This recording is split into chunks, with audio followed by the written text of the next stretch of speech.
இன்றைய நாள் ஒரு சிந்தனை நிகழ்ச்சிக்கு உங்களை வரவேற்கின்றேன்.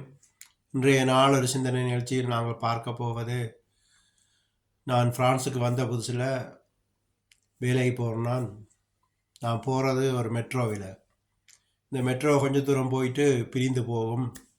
ஒரு பக்கம் வில்ஜூஃப் என்ற இடம், மற்ற பக்கம் மேரிது இவ்ரி என்ற இடம்.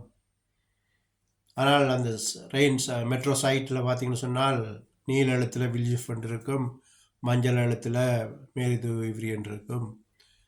இது பார்த்து தான் ஏறப்படும். இது நான் வந்த புதுசு, எனக்கு தெரியாது. நான் அந்த 7ஆம் நம்பர் மெட்ரோ வருதுன்ட்டு ஏறிட்டேன். ஏறி அந்த பிரிந்து போகிற இடம் வரும்போது ரேடியோவில் அனௌன்ஸ் பண்ணினாங்க, நீங்கள் இந்த இடத்துக்கு போகிறீங்கன்னு சொல்லி.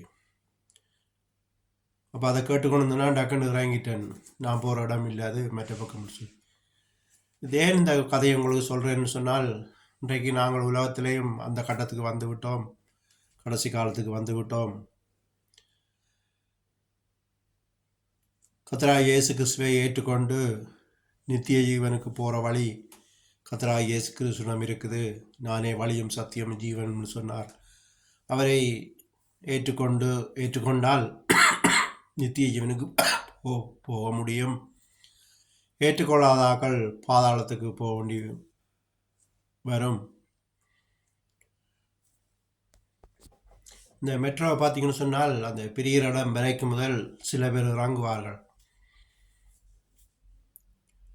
அது மாதிரி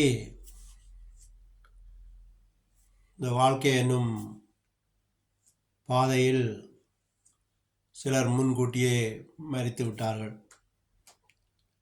அவர்களுக்கு சத்தியமும் தெரியாது,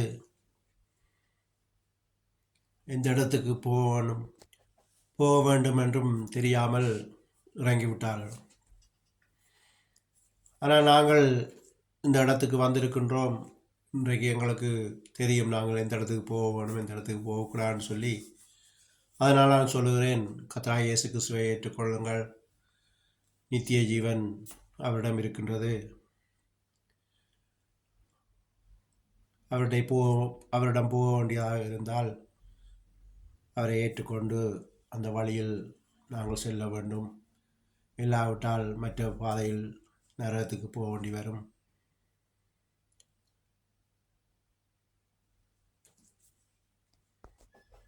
கர்த்தராகிய இயேசு கிறிஸ்து மாத்திரம்தான் சொல்லியிருக்கிறார், நானே வழியும் சத்தியம் ஜீவனும்னு சொல்லி. அந்த ஜீவன் எங்களுக்கு தேவைன்னு சொன்னால் அவரை ஏற்றுக்கொள்ளுங்கள்.